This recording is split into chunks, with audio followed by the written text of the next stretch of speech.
Hey, algebra students. Today we're going to continue on in our solving linear equations by graphing. But today we're actually going to do a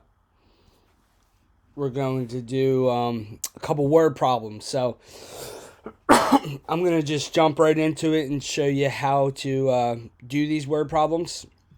So sometimes graphing does not provide an exact answer. So notice that we're not necessarily looking for an exact answer, but we want something that's an estimate that's close.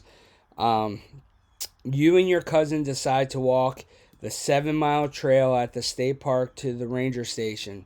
The function d equals 7 minus 3.2t represents the distance d from the ranger station after t hours. Find the zero of this function. Describe what this this value means in this context. So the first thing we're going to do is we're going to make a table like we've done. And the values we're going to choose are 0, 1, and 2. And if you notice, we have 0, 1, and 2. They're actual numbers on our graph that they gave us. So it's a good idea to use numbers that they give us. So when you plug in 0, 7 minus 3.2 times 0 is 7. So that means you're 7 miles away when you first start. Then when we plug in 1, that means we're an hour later. 7 minus 3.2 is 3.8. So at 1 hour, we're 3.8 miles away still. All right. The last one that we put in 2, 7 minus 3.2 times 2.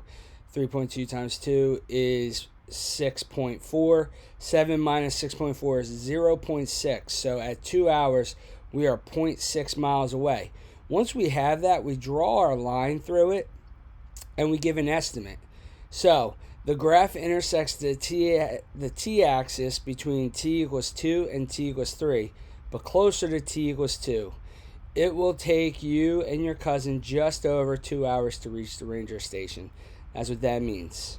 So I'm going to go ahead and I'm going to do numbers 1 and 2 with you guys, and then you guys are going to have to fill it out on your own.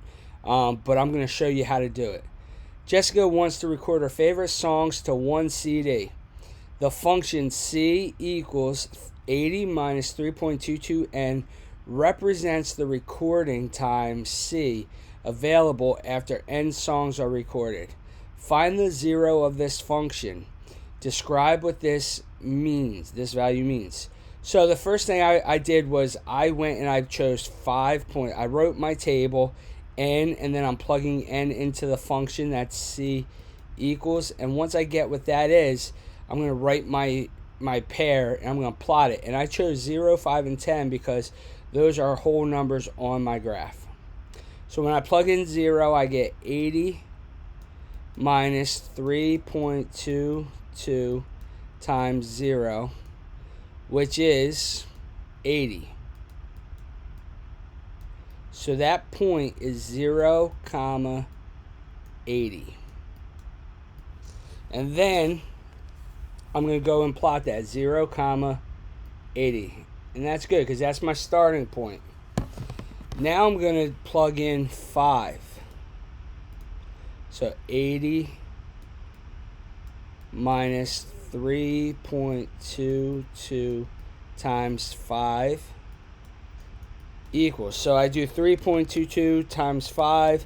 That gives me 16.1. So 80 minus 16.1 is 63.9. So that point is 5, 63.9.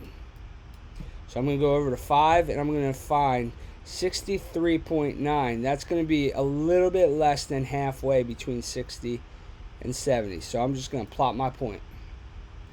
Notice I have 2 points. I could just draw my line after having 2 points, but it's good to have 10 as well.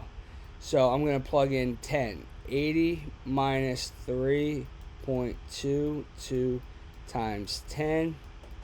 So that becomes 80 minus 32.2. which is 47.8. So my point is 10, 47.8. So 10, 47.8 is going to be about here. And once I have those values, I'm going to go ahead and I'm going to draw my line. And a little trick for you guys when you're doing this online, if you hold down the shift key and then start drawing, it creates a straight line for you. Just like that. So what do I have? Describe what this value, find a zero. So I'd say it's about 24. So it's about 24. So what this says to me is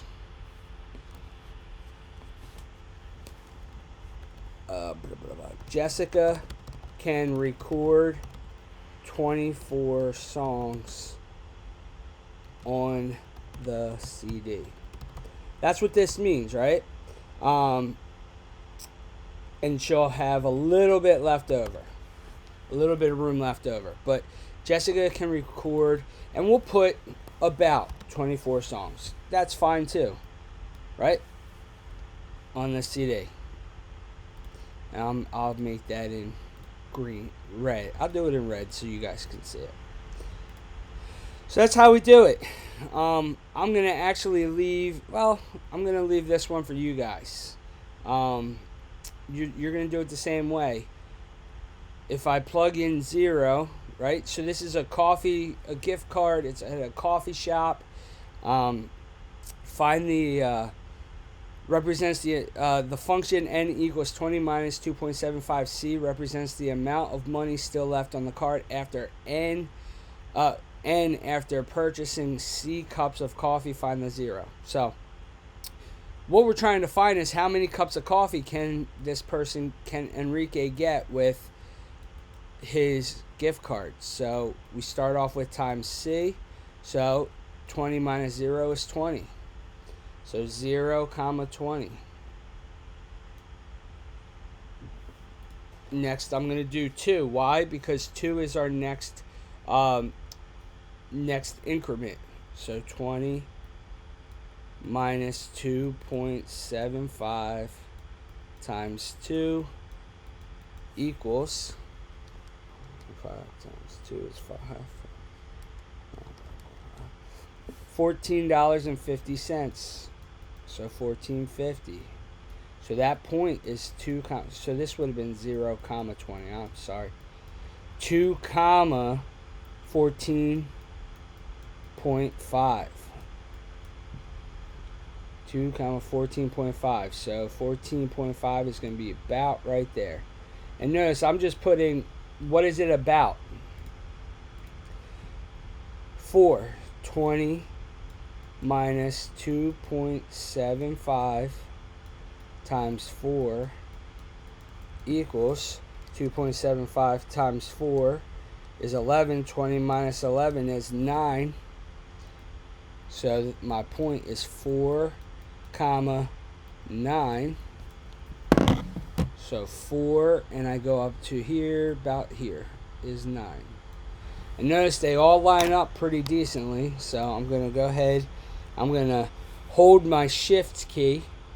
And it's going to create a straight line for me.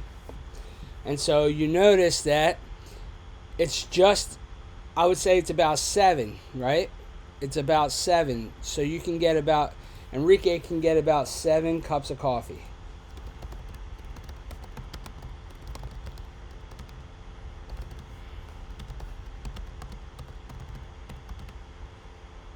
Alright guys, that's it.